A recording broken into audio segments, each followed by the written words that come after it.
And so, in a lot of people who are into feng shui, they talk about the money corner, and there's no money corner in feng shui.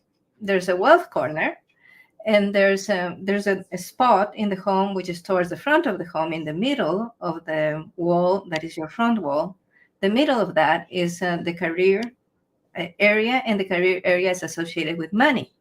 And at the back left of the home, you have the left corner, but they're separate.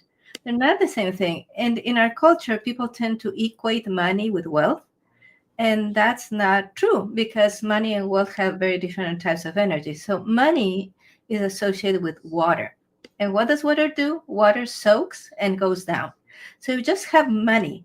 If you have money under the mattress, right? That money loses value. Its nature is to soak. Water soaks and goes down. So the only way to prevent the loss of money is to take that money and invest it. Now, in feng shui, the symbol for wealth is the tree. The only way that you can make sure that you retain the water, that the water doesn't get just absorbed by the earth, or just evaporates with the sunshine. The only way to keep the water is to make it go up a tree. And so the tree is the symbol of investments. When the water goes up the tree, the roots pick it up and it keeps going up the tree. And it is going against gravity. And actually, scientists have not yet figured out how a tree pulls the water, a very tall tree, because according to the laws of physics, you can only pull water up to a certain height. And beyond that, the trees do it, but we don't know yet how they do it. And so when you are able to absorb the water through the roots, and it goes up the trunk, and then it hits the branches, the foliage, and the flowers, and then the fruit, and then you can collect the fruit. That is wealth, and that the healthy tree is the representation of wealth. And in the people who study trees, they talk about mother trees. And the mother tree is a large, well-established tree that is of a certain age, right? So what they have found is wherever you have a mother tree, everything that is, I think it's a 25 radius around the mother tree, everything does better. So all the plants that are near the tree or under the tree, they benefit. If there's a drought, because the tree is so large and it can go so deep into the earth, the tree brings water so that other plants can use it. It brings up water. And it also, if the summer is really, really hot, the temperature is going to be a few degrees cooler under the tree. So there's a lot of life that thrives under a tree, and the tree is the symbol for wealth.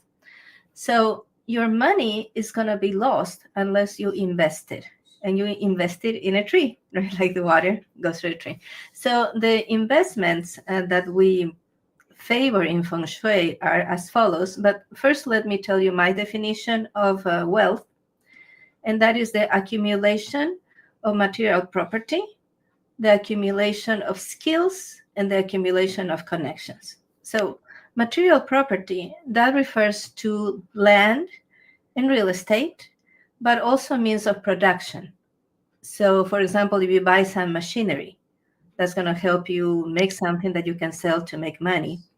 That's a good investment. Then investments of skills, education, especially education that's not just for pleasure, but education that can allow you to do something. For example, if you get a training, and as a consequence of that training, you can provide services and charge for those services. That would be considered a really good investment that builds wealth. And then there's connections. Connections are a huge part of wealth. And in here, you can make investments like joining a networking group or joining the Chamber of Commerce. And even in some cases, depending on your type of business and the type of clientele you need to reach, it could be a good investment to join the country club. Because if you join the country club, that puts you in the path of making really good connections for the kind of business that you have. And so the idea is that you invest in the things that are in the end going to generate more money. And you even you even would invest if it meant borrowing money.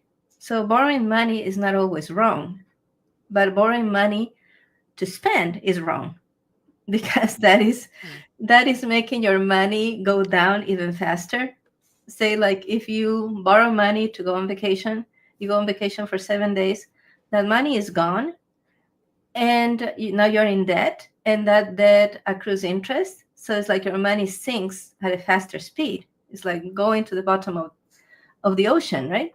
And so you can even borrow money in order to invest in these things that are like the tree that is going to produce fruit in the end. So it's okay to borrow money to buy real estate, right? It's okay to borrow money to buy machinery that allows you to create products that you can sell, borrow money for education, and borrow money even for something that is going to get you the right connections. And so the tree, the healthy forest, are the symbols of wealth in feng shui.